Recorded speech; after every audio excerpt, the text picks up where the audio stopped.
i han tan mai la ka soi to ang khan laptop thar ile ni chuan power connect chuin setting iting hal thei ani chuan power button i me chuan aron tong zu azu a hi he no hi ti to pi du ani chuan aron soi ang khan control window enter key hi avai in imet ko panga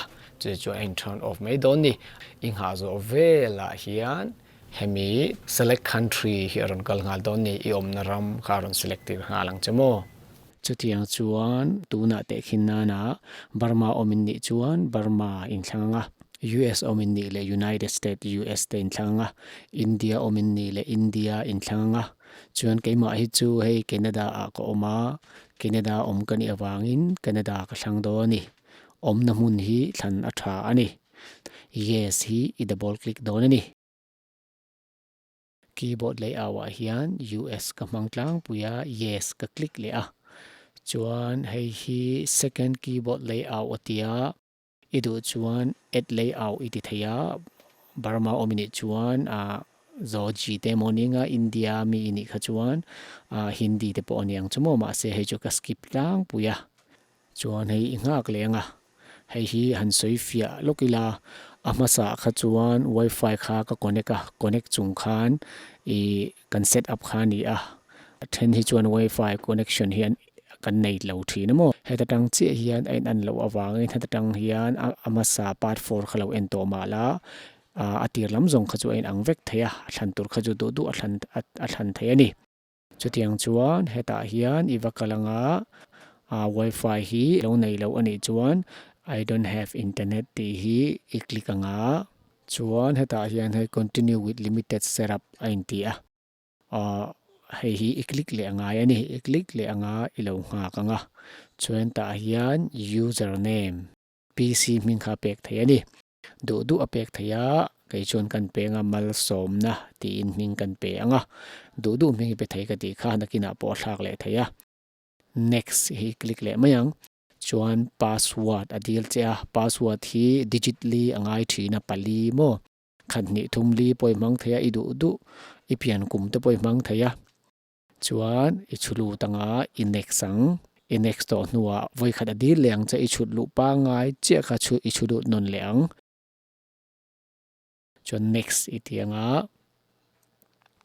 chuan heta hian kan soi fia lokanga wifi connect nga la kan ti kha chuan security question hi min dil ran lo achan chu Microsoft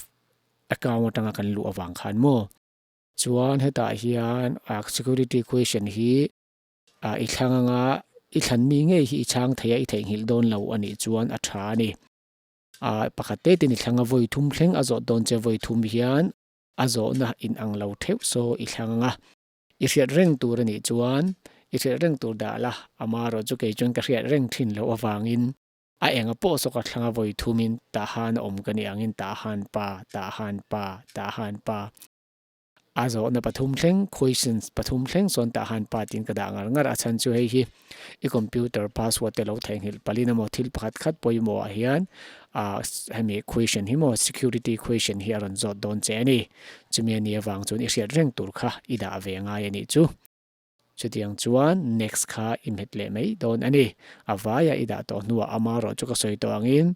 answer a questions zong so answer dik taka I riat reng tur te ani effect chuan I da kher po poilo ania hei chu engma thil poi om lo amaro chu a poimo ber chu I chan na I riat reng kha a poimo ani in next le mayang chuan hei po hi yes iti le mayang no ti po poilo yes ti po poilo me sual om theilo ka ti to khamo chumi ani wang chuan hei hi yes ka thangtlang pui ka ti khamo chuan heta po hian I decline theya I accept thei accept iti mayanga heta po hian idu le use online speech recognition hi thlang theya I thlang lo thei bok idu du thlang la poilo nakina asiam le vek thei chuan accept imet le mayang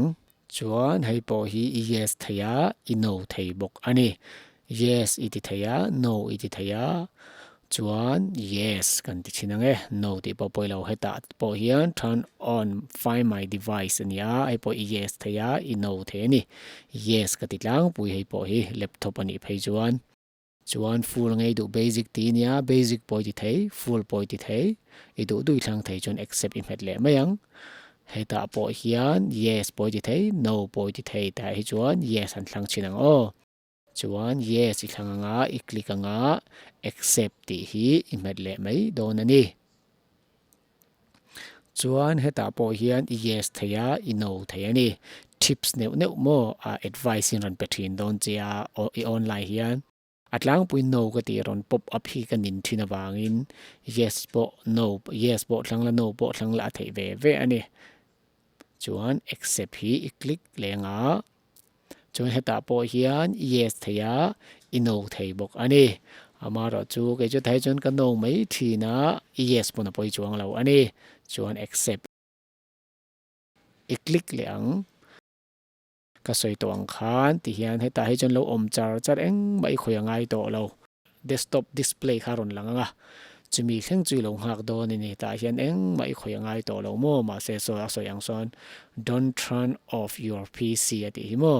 i pc hi i turn off tu ni lo atia ti ni lo ngak charang chuan hei hi i computer amon le achak dana zarin minute nga minute som po ni thei dar ka chan ve thleng po ani thei ani kha nga khai ti tur ni top mai apoi mo ber chu i computer turn off lo power connect kha apoi mo ani ti kha kan sei non le du ani chuan keima bi khi chuan ka record ang taka sei hian ka da lawa ka forward tamo en nom na tang ka forward tarang dewa angani hei hi 50% vela rangin ka forward tamo ka tirang a katirana wangin i arei lo angani hi arei deuh thin ania o ti hi chuan izo fel fai to ani apoi mo ber chu computer thar ani phei chuan i restart ngei tur ani i restart anga ni ni thum nuwa i restart liang software te hi lo in update ve thina mo i restart ngei anga i khupangai da mai tur ani lo i restart ngei thin do ania kar khada voi khatal chu chuan i software update zong kha thadewin function thei do nani tikha chuan in riat thiam mai ka ringa zo dui nei ni chuan a hnuaya comment na hian mi ron zot ula da tir du min nei ani po khan karon da theia video te karon siam chop zel the ni ti kha karon soi du chuan ka youtube channel mi lo thlir sak tu te zong chunga lom thu ka soi do ani